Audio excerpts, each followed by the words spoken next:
प्रणाम मित्रों, all the best my dear warriors. आज मैं स्टूडेंट्स के लिए इम्पॉर्टेंट क्वेश्चन का तोहफा लाया हूँ। स्टार्ट करते हैं हम लोग सॉल्यूशन चैप्टर से। पहला टॉपिक है मोलैलिटी। मोलैलिटी पे क्वेश्चन आएगा, number of gram mole of solute present in 1 kg of solvent. इसके ऊपर क्वेश्चंस आ सकते हैं, न्यूमेरिकल्स आ सकते हैं, पढ़ के जाइए आप। जैसे मुझे ऐसा लगता है कि मोलैलिटी पे जो क्वेश्चन मुझे अच्छा लगा वो तो ऐसा है, देखिए आप, इस टाइप का क्वेश्चन आएगा। The given sample of aqueous solution of sulphuric acid was found to have mole fraction 0.15, calculate molality of solution. इस टाइप का भी क्वेश्चन आ सकता है। इसमें आप मोल फ्रैक्शन का फॉर्मूला पुट करो। मोल फ्रैक्शन ऑफ जो सल्फ्यूरिक एसिड है पुट करोगे तो x of sulphuric acid is equal to n of sulphuric acid upon n of water plus n of H2SO4। तो वाटर का जो मोल होता है उसका आंसर आता है 55.5, क्योंकि एक हमें उसकी मोलैलिटी निकालनी है। तो 1 kg आप जो बोलोगे वो 1000 ग्राम होगा। तो जब उसको डिवाइड करते हैं अपन तो आपका आंसर आए 18/1000 करते हो तो 55.5 आता है। आप ये सब पुट करोगे तो आपके x की वैल्यू निकलेगी, x की वैल्यू दी हुई है, n की वैल्यू निकलेगी और नंबर ऑफ ग्राम पर kg ऑफ सॉल्वेंट उसकी मोलैलिटी होती है। ऐसा क्वेश्चन आपको पूछा जा सकता है। दूसरा कंसेप्ट आ जाता है हेनरीज लॉ पे। हेनरीज लॉ पे जो क्वेश्चन आएगा वो न्यूमेरिकल भी उन लोग पूछ सकते हैं, लेकिन हेनरीज लॉ पे रीजनिंग क्वेश्चन पूछेगा कि बैंड क्या होता है। तो जो सी डाइवर होते हैं वो हमारा ऑक्सीजन ज़्यादा एब्जॉर्ब हो जाता है। क्या होता है, जब गहराई में जाते हैं तो ऑक्सीजन ज़्यादा एब्जॉर्ब हो जाए या एकदम से अपन टॉप पे आते हैं, सरफेस पे आते हैं तो गैसेस बहुत तेज़ी से निकलती हैं, तो उस कारण से बैंड करके बीमारी होती है, बहुत पेन होता है उसके अंदर, वो कहलाती है बैंड। उसमें क्या होता है कि हीलियम और नाइट्रोजन टाइप की गैसेस डालते हैं जिनका डिजोल्यूशन थोड़ा कम होता है। तो ये भी आप पढ़ लेना।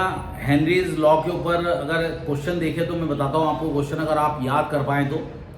Henrys law constant of a carbon dioxide in water is 1.67 into 10⁸ pascal at 298 kelvin. Calculate the quantity of carbon dioxide in 500 ml of soda water when packed under 2.5 atm carbon dioxide pressure at 298 kelvin. इसका answer आता है 1.86 ग्राम। ये एक अच्छा question है, आप पढ़ के जाइए। दूसरा आ जाएगा what is vapour pressure. Equilibrium पे कोई भी लिक्विड का सरफेस जितना प्रेशर रखता है उसी के ऊपर बोलते हैं वेपर प्रेशर। आप लोग पढ़ के जाओ molar mass in term of vapour pressure. यह आपका हेनरीज का लॉ है, हेनरीज का नहीं, रॉल्स लॉ। रॉल्स लॉ के ऊपर क्वेश्चन आएगा vapour pressure of A solution containing non volatile solute. उसके ऊपर आपको क्वेश्चन पूछा जा सकता है कि मोलार मास के टर्म पे करो।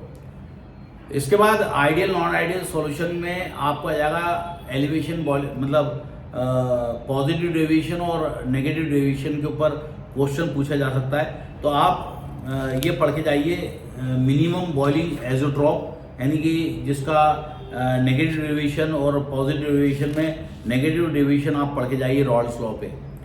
आइडियल सॉल्यूशन वो होते हैं जो पूरी तरह से रॉल्स लॉ को ओबे करते हैं। PA = P0x है, PB = P0/xB, P = PA + PB करके जो होता है यही रॉल्स लॉ होता है। Delta H mixing = 0, delta V mixing = 0 जिसमें हो जाता है वो रॉल्स लॉ आइडियल सॉल्यूशन होता है। आइडियल सॉल्यूशन जो होता है वो रॉल्स लॉ को पूरी तरह से ओबे करता है। इसके बाद आपका डिप्रेशन फ्रीजिंग पॉइंट का एक डेरिवेशन है, उसका जो ग्राफ है वो पढ़ के जाइए आप। वैसे एलिवेशन बॉइलिंग पॉइंट भी आ सकता है, लेकिन डिप्रेशन फ्रीजिंग पॉइंट का आप पढ़ के जाइए।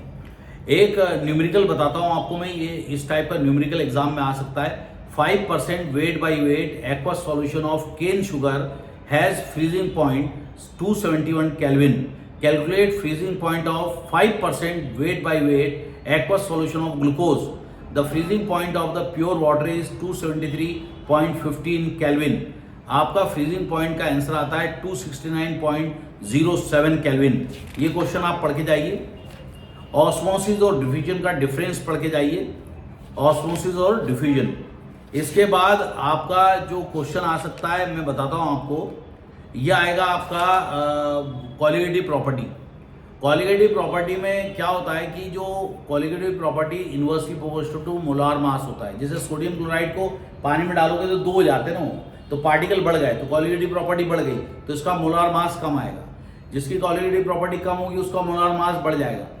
तो जो हमारा जो भी फॉर्मूला होता है, जैसे आप pi equal to CRT use करते हो तो उसमें आई आ जाता है van't Hoff factor.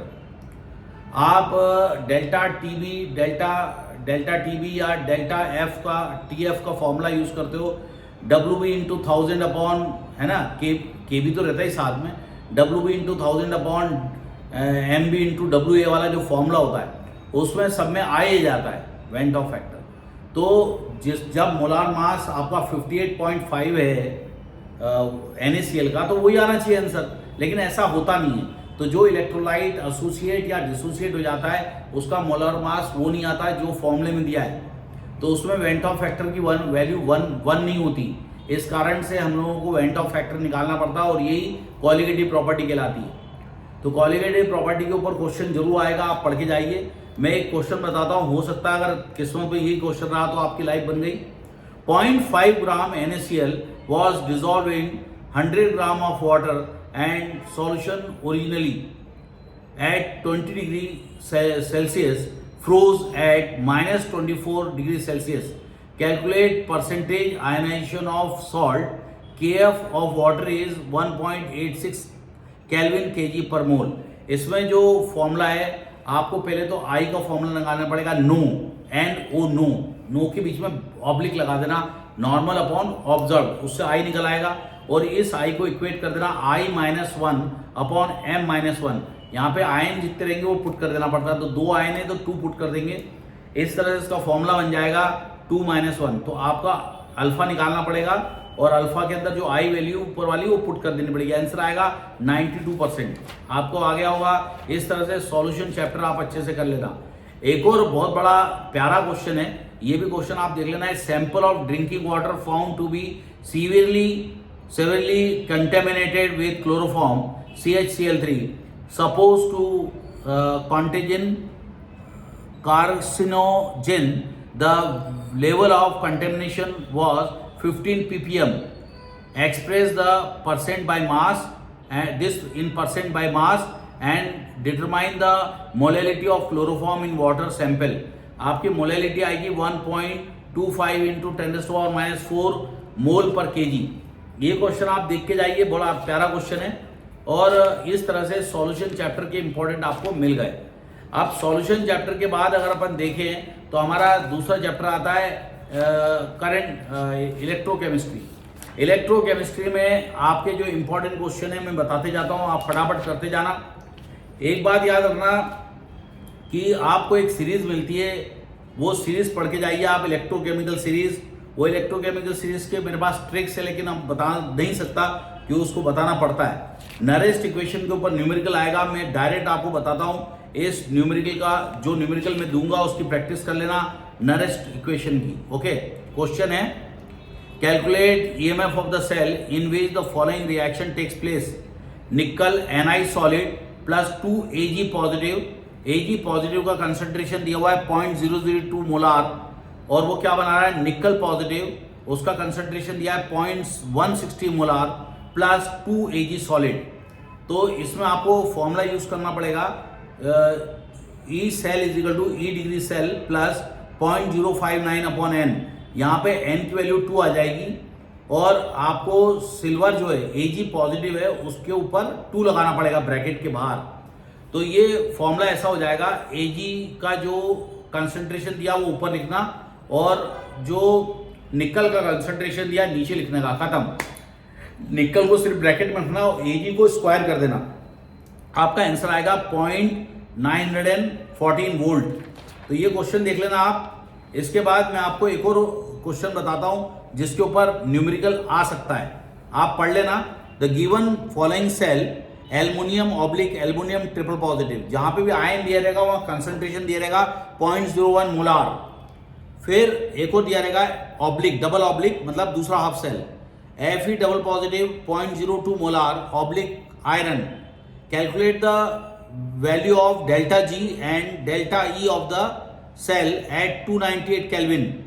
When EMF of the cell is given, aluminium का दिया हुआ है -166 और आयरन का दिया हुआ है 0.44.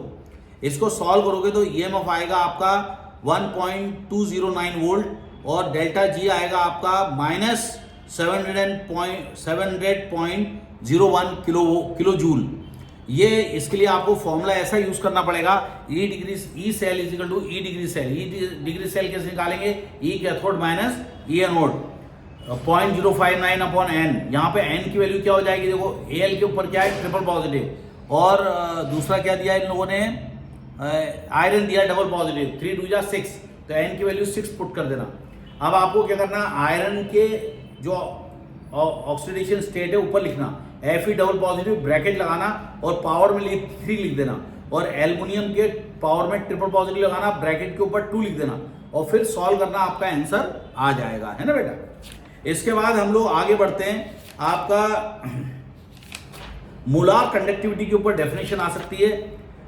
मोलार कंडक्टिविटी की डेफिनेशन बताता हूं. The conductance of the solution capped between 2 electrodes unit distance apart, having area of cross section large enough or sufficient enough to accommodate sufficient volume of the solution that contain 1 mole of the electrolyte.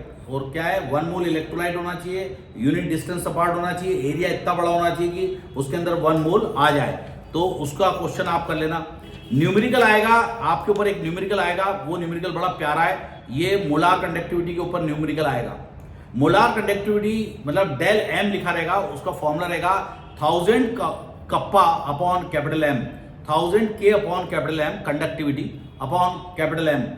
और conductivity किससे निकालेंगे? 1 upon rho, 1 upon resistivity, उससे conductivity निकलाएगी. Formula बता दिया मैंने. अब इसके बाद इसका क्वेश्चन बता रहा हूं. The resistivity of 0.01 molar solution of electrolyte is 5 × 10⁻³ ohm centimetre. Calculate molar conductivity of the solution.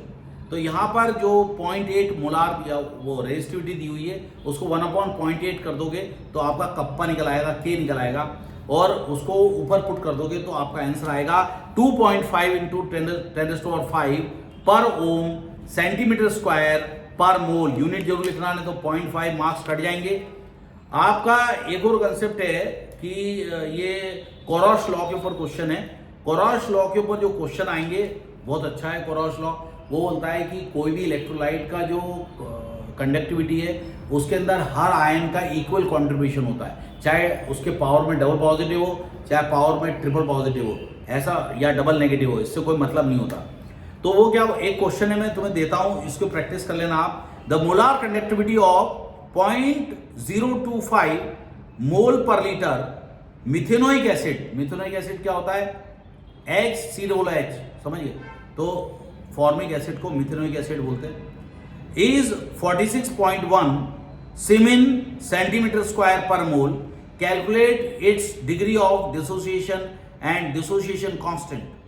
Lambda equals to दिया हुआ है 349.65 और लैम्डा पॉजिटिव वाले का दिया है, और एक नेगेटिव वाले का दिया है HCOO नेगेटिव का दिया हुआ है 54.65 सेंटीमीटर स्क्वायर पर मोल. इसको आप सॉल्व करना. पहले तो आप क्या करना, दोनों को ऐड कर देना. तो कंडक्टिविटी इज इक्वल टू क्या होता है? HCOOH का क्या कंडक्टिविटी आएगी? HCOO नेगेटिव और H पॉजिटिव, और लैम्डा पुट कर देना. लैम्डा जो वैल्यू दी है वो पुट कर देना. तो आपका कंडक्टिविटी, मोलार कंडक्टिविटी निकलेगी 404.37 सेंटीमीटर स्क्वायर पर मोल. फिर उसके बाद डिग्री ऑफ डिसोसिएशन का फॉर्मूला है alpha is equal to del M upon del 0m, यानी कि जो स्टैंडर्ड डेल रहता है वो. तो डेल एम था 46.1 और डेल डिग्री एम निकाला हमने 404.30. इसको सॉल्व करोगे तो आंसर आएगा 0.144. इसको जब परसेंटेज में कन्वर्ट करोगे, 100 मल्टीप्लाई करोगे, आंसर आएगा 11.4. बाद में के की अपन डिसोसिएशन कांस्टेंट के लिए फॉर्मूला यूज करेंगे, K is equal to C alpha square upon 1 minus alpha, ये वैल्यू आएगी 3.67 इंटू 10⁻⁴। अच्छा क्वेश्चन है, पढ़ के जाना, ईश्वर करेगा सब अच्छा होगा। आप डेनियल सेल पढ़ के जाओ, आप डेनियल सेल जरूर पढ़ के जाओ, आएगा एग्जाम में। ड्राई सेल पढ़ के जाओ, आएगा एग्जाम में। लेड एक्यूमुलेटर पढ़ के जाओ, मर्क्यूरी सेल पढ़ के जाओ। वैसे मैं प्रेफरेंस दूंगा सेकेंडरी सेल में लेड एक्यूमुलेटर को, और ये जो आपका ये जो ना ड्राई सेल ये आने के चांसेस है। ड्राई सेल में होता क्या है, ड्राई सेल में जो MnO2 डलता है वो डीपोलराइजर होता है, और ये बड़ा काम का है MnO2, ये सेल को डेड होने से बचाता है। तो जो अमोनियम क्लोराइड रहेगा इसके अंदर, जिंक का कंटेनर रहेगा, बीच में MnO2 डाला रहेगा पेस्ट, ये बहुत अच्छा इंपॉर्टेंट है, ड्राई सेल पढ़ लेना। तो इस तरह से आप इलेक्ट्रोकेमिस्ट्री के भी क्वेश्चन कर पाओगे। और अगर चाहिए तो एक और इम्पॉर्टेंट क्वेश्चन तुम्हें बता देता हूँ मैं, define conductivity and molar conductivity of the solution and discuss their variation with the concentration. तो जो स्ट्रॉन्ग इलेक्ट्रोलाइट होता है वो ज़्यादा डिसोसिएट बाद में नहीं हो पाता, क्योंकि मैक्सिमम हो चुका रहता है। वीक इलेक्ट्रोलाइट होता है बहुत अधिक मात्रा में डिसोसिएट होता है। अब हम लोग अभी पूरा 16 मिनट का लेक्चर हो चुका है, तो अभी मैं एक और चैप्टर ले लेता हूँ। चलो एक और चैप्टर ले लेता हूँ, केमिकल काइनेटिक्स। केमिकल काइनेटिक्स के इंपॉर्टेंट बताता हूँ आपको मैं। केमिकल काइनेटिक्स के इंपॉर्टेंट, अगर आपके पास कॉम्प्रिहेंसिव होती तो मैं पेज के साथ बता देता तो ज़्यादा आसान था, लेकिन मैं केमिकल काइनेटिक्स का इंपॉर्टेंट बताता हूँ। ये क्वेश्चन है, देखो केमिकल काइनेटिक्स में मैं जो तुम्हें इंपॉर्टेंट बताने जा रहा हूँ वो तो है कि जो आपका इंटीग्रल मेथड है फर्स्ट ऑर्डर रिएक्शन का, वो एग्ज़ाम में आएगा, उसके ऊपर न्यूमेरिकल आएगा, और ऑर्डर ऑफ रिएक्शन के क्वेश्चंस आएंगे जो भी तुम्हें यहाँ पे इंपॉर्टेंट बताऊँगा। वैसे मैं इसमें तुम्हें मैं कैमरे से दिखा दूँगा, ये मैं कैमरा लेता हूँ और तुम्हें क्वेश्चन दिखाता हूँ, शायद आपके काम आ जाए। ये क्वेश्चन कहाँ गया, ये उल्टा कैसे होता है, अब उल्टा नहीं हो सकता। चलो ये क्वेश्चन दिखाता हूँ, ये देखिए आप, ये क्वेश्चन दिख रहा होगा आप। The kinetic data of the reaction 2A plus B2 gives 2AB, और ये 1 2 3 दिया है। इसमें क्या होता है, दो सेम रहते हैं, इसमें भी दो सेम रहेंगे, दोनों को डिवाइड करना पड़ता है ऐसे। तो ये K तो कट जाता है, और ये एक के पावर में X मान लेते हैं, एक के पावर में Y मान लेते हैं, और इस तरह से उसको सॉल्व करते हैं। समझ गए, ये क्वेश्चन जरूर आ सकता है एग्ज़ाम में, तो आप पढ़ लेना।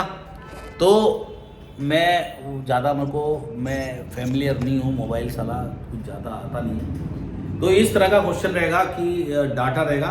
एक और क्वेश्चन तुम्हें दिखाता हूँ मैं, एक्सपेरिमेंट किया गया है कि 1 और 2 और 3 एक्सपेरिमेंट है। लेफ्ट में दिया हुआ है अमोनियम आयन, उसके बाद दिया है नाइट्रेट आयन NO3-, और फिर दिया हुआ है इनिशियल रेट। समझिए, एक रेट दिया रहेगा, तो rate is equal to constant into concentration करके फॉर्मूला रहता है। आप जरूर करना, ये क्वेश्चन जरूर आएंगे एग्जाम में, रेट वाले क्वेश्चन जरूर आएंगे एग्जाम में। इसके बाद मैं तुम्हें बताता हूँ एक डिफरेंस है, इस चैप्टर से डिफरेंस आता है। आप लोग है ना सूडो ऑर्डर जरूर पढ़ के जाओ, सूडो ऑर्डर पढ़ के जाओ, फर्स्ट ऑर्डर का इंटीग्रल मेथड पढ़ के जाओ, सूडो ऑर्डर पढ़ के जाओ, बहुत इंपॉर्टेंट है। क्या होता है, the reaction which appears to be second order behaves as a first order is called pseudo order. इसमें होता क्या है कि जैसे अपन रिएक्शन देखते हैं, इथाइल एसीटेट है, उसको बहुत सारे पानी में डाल देते हैं, तो 10 मोल वाटर रहता है और 0.01 मोल एस्टर होता है इथाइल एसीटेट, उससे आपका एसिटिक एसिड और इथेनॉल बनता है। तो इसमें दो कंपाउंड बन गए, तो और दो कंपाउंड रिएक्ट कर रहे हैं, ऐसा लगता है कि ये सेकंड ऑर्डर है, लेकिन ऐसा होता नहीं है। जो भी रिएक्शंस है उसके अंदर रिएक्शन होता है एस्टर का, इसलिए इसको सूडो फर्स्ट ऑर्डर बोलते हैं। ये भी बहुत इंपॉर्टेंट है, जीरो ऑर्डर भी पढ़ के जाना। और आपको मैं एक क्वेश्चन बताता हूँ जो आ सकता है एग्जाम में, मैं पढ़ूंगा आपको, मैं अभी स्क्रीन में दिखाऊंगा उल्टा मोबाइल करके, शायद आपके काम आ जाए। उल्टा का मोबाइल करके मैं दिखाऊंगा, अब वो दिखता है कि नहीं मालूम नहीं, ये ऐसा है। The first order reaction K is equal to 1.6 into 10⁻⁶ per second at 240 Kelvin. If the reaction is allowed to run for 10 hours what percent of initial concentration would have changed into product, what is the half life period of the reaction। ये formula होता है के वाला, फिर ये formula लगा के ऐसे सॉल्व करते जाते आपका ये रिएक्शन आ जाएगा। हाफ लाइफ पीरियड के लिए T half is equal to 0.693 K put कर देंगे और ये आ जाएगा। तो ये इस तरह से आपको आ गया होगा। तो मुझे ऐसा लगता है कि ये कर लिया होगा आपने। इसके बाद केमिकल काइनेटिक्स में क्या पूछ सकते हैं मैं बताता हूँ। ये पूछेंगे आरएनएस इक्वेशन। आरएनएस इक्वेशन अगर कोर्स में हटा दिया होगा तो अलग बात है, बहुत कुछ कोर्स से हटा दिया है। आप लोगों को अगर कोर्स में जो मैं बताता हूँ एक आध इम्पॉर्टेंट क्वेश्चन बताता हूँ। ये है, ये देखो ये क्वेश्चन बड़ा प्यारा है, ये क्वेश्चन भी देख लेना आप लोग। ये क्वेश्चन, ये देखो ये क्वेश्चन देख लेना। अब पता नहीं इसमें क्या दिख रहा है, ये देखो ये क्वेश्चन है। The reaction result the obtain during the kinetic 2a+d, और ये दिया हुआ है, ये दिया हुआ है ना। और ये दोनों को डिवाइड कर देते हैं और ये आंसर आ जाता है। बेस सेम रहती है तो पावर ऐड कर देते हैं। जैसे 4⁻1 है और ये 4⁻x है तो x की वैल्यू 1 आ जाती है। इस तरह से सॉल्व करते हैं, ये आंसर आता है। ये पूरा पढ़ लेना, ओके। तो मुझे लगता है कि आपको फ़ायदा तो हुआ होगा। अब हम लोग आगे बढ़ते हैं। ये आपका केमिकल काइनेटिक्स हो गया। अब केमिकल काइनेटिक्स के बाद सरफेस केमिस्ट्री तो छोड़ो बकवास। अब हम लोग कहते हैं जो मेन चैप्टर है वो लेते हैं। ये है आपका डी ब्लॉक। डी ये लेंथन है। एक्टिनाइट्स में भी कुछ पढ़ना पड़ेगा डिटेल में तुमको, समझ गए। देखो इधर, अब मैं तुम लोगों को अभी थोड़ा और पढ़ा के फिर कल और डालूंगा। अभी मैं तुमको बताता हूँ इंपॉर्टेंट क्वेश्चन कोऑर्डिनेशन केमिस्ट्री के। आइसोमेरिज्म पढ़ के चले आओ कोऑर्डिनेशन केमिस्ट्री में। क्रिस्टल फील्ड थ्योरी पढ़ के चले आओ, समझ गए, टेट्राहेड्रल कॉम्प्लेक्स के लिए। और उसके आईपीसी नेम पढ़ के चले आओ। कोऑर्डिनेशन केमिस्ट्री में अच्छा जोर लगाओ, बड़ा इंपॉर्टेंट है, आपको फ़ायदा होगा। सो अगला लेक्चर अपना रहेगा ऑर्गेनिक के लिए। All the best students, God bless you all. सिर्फ मेहनत करो बेटा, तुम लोग योद्धा हो, डरो मत। देखो डरने के बाद भी तो बिगड़ना है, नहीं डर के बिगड़े ना तो ज़्यादा बेहतर चले जाता पेपर। तो डोंट गेट अफ्रेड। बड़े मार्क्स के ज़्यादा क्वेश्चंस करना, पहले क्वेश्चंस करना, और जिन क्वेश्चंस की अनसर्टेनिटी होती है उन क्वेश्चन को पहले सॉल्व मत करना। जैसे अभी तो ये केमिस्ट्री है, अगर मान लो ये मैथ्स होता तो ट्रिग्नोमेट्री की जो क्वेश्चंस होते हैं प्रूफ वाले, वो कभी पहले नहीं करने, क्योंकि उसमें गारंटी नहीं होती आंसर आएगा भी क्या आएगा नहीं। तो आपको पढ़ाई कैसी करनी समझ में आ गई। तो good luck, all the best, God bless you.